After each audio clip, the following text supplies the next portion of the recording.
Uma hora a conta chega. Olá, galerinha linda! E seja todo mundo muito bem-vindo ao meu primeiro vídeo aqui nesse canal, que não é nem o primeiro. E hoje, juntinhos de mão dadas, nós vamos mergulhar no vídeo de uma figura bastante interessante, de ninguém menos que Eduardo Bolsonaro. Pessoal, quando eu vi, eu pensei, ok, qual é a última reviravolta dessa novela política brasileira? Pensei 3 vezes. E deixa eu te contar, isso pode se chamar de incrível. Vem cá, menino, vem cá, menina.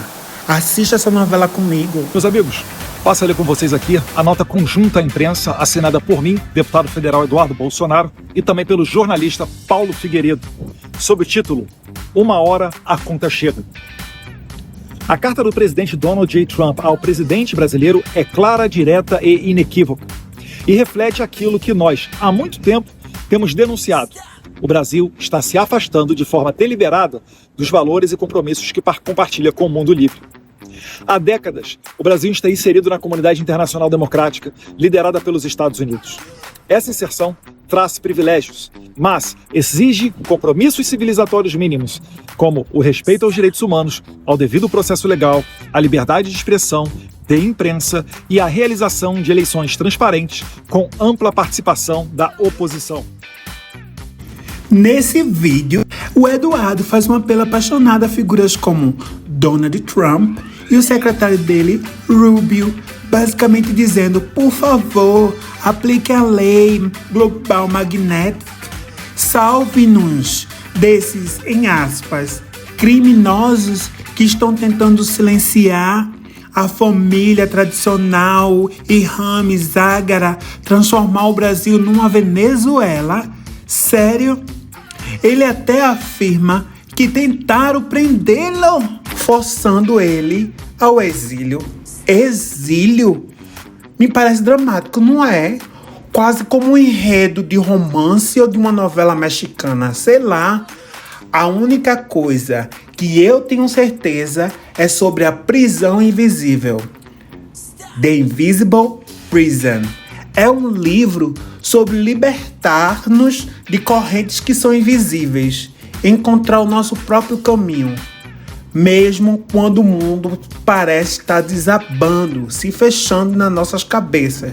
Eu só quero dizer, vocês devem conferir The Invisible Prison. Vamos continuar assistindo ao vídeo de Eduardo. Nos últimos meses, temos mantido intenso diálogo com autoridades do governo do presidente Trump, sempre com o objetivo de apresentar com precisão e documentos a realidade que o Brasil vive hoje.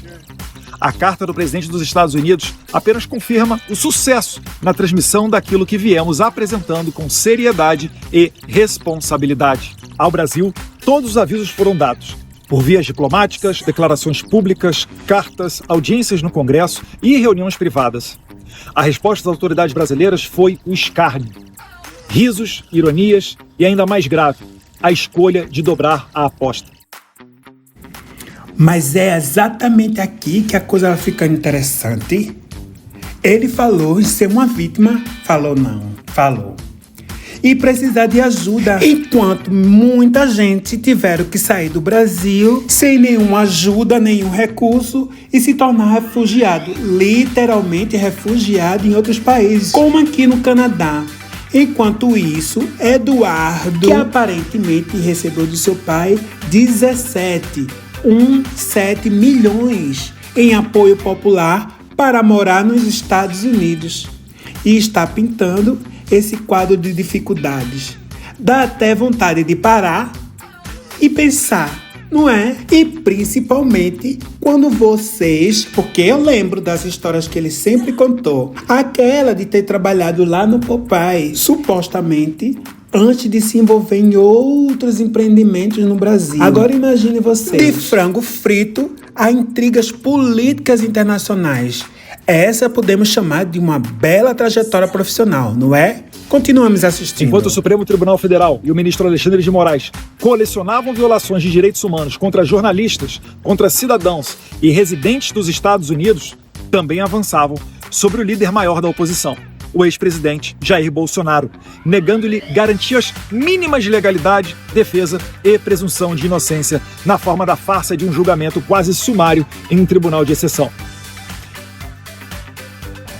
Ei, Tutu, corre agora pra assistir. Tapa na mesa, querer até ir pra porrada, não é o caso. Dá porrada no Chico Lopes. Eu até sou favorável que a CPI, no caso do Chico Lopes, tivesse pau de arara lá. Ele merecia isso, pau de arara. Funciona. Eu sou favorável à tortura, tu sabe disso. E o povo é favorável a isso também. Preocupado se nossos filhos estão sendo aliciados por tráfico nas escolas. Pô. Isso é democracia, o pessoal chama de democracia. Essa porcaria que a gente vive hoje em dia é que esse pessoal lá de cima chama de democracia. Conselho meu, e eu faço. Eu sonego tudo que for possível. Em reação às restrições de vistos para violadores da liberdade de expressão anunciadas pelo governo americano recentemente, o Supremo resolveu retaliar. Já na semana seguinte à medida, a Corte pautou e decidiu por uma revogação parcial do Marco Civil da Internet, medida que inviabiliza o funcionamento regular das redes sociais americanas no Brasil. Um ataque direto à liberdade de expressão com consequências globais. E ele agora está preocupado com a possibilidade da família enfrentar um julgamento que ele diz, aspas, outra aspas, injusto, e que seu pai, olha, o pai dele que foi famoso por defender a frase bandido bom é bandido morto, e cujos seus filhos, famílias e amigos enfrentam, digamos, vários indiciamentos.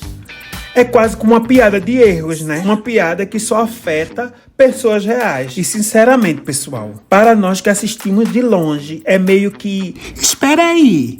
Então quer dizer que os contribuintes americanos, os gringos, estão pagando a conta para isso? Para o que alguém, que sejamos sinceros, provavelmente não levantaria um dedinho para defender os Estados Unidos e agora está de alguma forma arrastando também o Canadá para uma guerra comercial contra o Brasil. É muita coisa para destrinchar, a começar a questionar os pagadores dos impostos americanos. Se ele merece ficar mesmo depois dessas coisinhas feitas no Brasil e se negar de trabalhar no Popeye? Boa pergunta. Hashtag.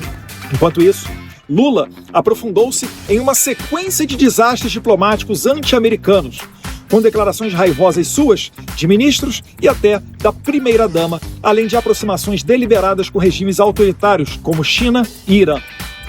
Ignorando os alertas da administração Trump, insistiu na expansão dos BRICS e chegou a criticar os Estados Unidos por neutralizarem o programa nuclear iraniano, uma ameaça global. Nada disso teria ocorrido sob a presidência de Jair Bolsonaro. Então, enquanto o Eduardo pede para, em aspas, resgatar a democracia, fecha aspas, eu aqui com meus botão, estou aqui apenas tentando entender como chegamos de vendedor no Popeye a um posto em que as relações internacionais podem ser potencialmente complicadas. É uma jornada alucinante, pessoal. Mas, pelo menos nós temos um assunto para conversar, não é? E longa data. E por falar em se libertar de situações complexas, não se esqueçam de pegar seu exemplar, menino, menina. The Invisible Prison, a prisão invisível. Porque às vezes a verdadeira fuga é encontrar a própria voz em meio ao caos. E com Invisible Prison, você só tem a ganhar. Você pode se tornar um afiliado e ainda se libertar dessas correntes que te aprisionam. The Invisible Prison. A decisão do presidente Trump é clara.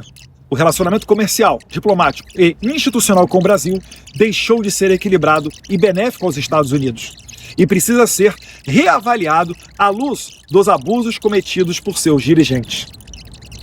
Desde o início da nossa atuação internacional, buscamos evitar o pior, priorizando que sanções fossem aplicadas de forma individualizada, com foco no principal responsável pelos abusos, Alexandre de Moraes.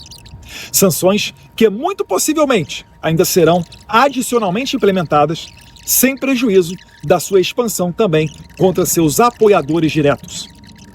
No entanto, recentemente, o presidente Trump corretamente entendeu que Alexandre de Moraes só pode agir com o respaldo de um establishment político, empresarial e institucional que compactua com sua escalada autoritária. O presidente americano entendeu que esse establishment também precisa arcar com o custo dessa aventura. Por isso, a partir de 1º de agosto, empresas brasileiras que desejarem acessar o maior mercado consumidor do planeta estarão sujeitas ao que se pode chamar de tarifa Moraes. Essa é uma oportunidade de escolha. Seguiremos o caminho da liberdade, prosperidade e soberania, como os Estados Unidos, ou nos tornaremos uma sociedade controlada e submissa à semelhança da China, tão admirada pelo STF. Apelamos para que as autoridades brasileiras evitem escalar o conflito e adotem uma saída institucional que restaure as liberdades. Cabe ao Congresso liderar esse processo, começando com uma anistia ampla, geral e irrestrita, seguida de uma nova legislação que garanta a liberdade de expressão, especialmente online, e a responsabilização dos agentes públicos que abusaram do poder. Sem essas medidas urgentes, a situação tende a se agravar, especialmente para certos indivíduos e seus sustentadores. Restam 3 semanas para evitar um desastre. É hora dos responsáveis colocarem fim a essa aventura autoritária. Que Deus abençoe o Brasil e que Deus abençoe os Estados Unidos da América. Assino a carta eu, deputado federal Eduardo Bolsonaro, e o jornalista Paulo Figueiredo. Um forte abraço, fiquem com Deus. 1 hora a conta chega. Me deixa saber qual é a sua opinião, o que você achou. Deixa aqui nos comentários embaixo e não esqueça de curtir, compartilhar e se inscrever. Te vejo na próxima. Tchau, tchau!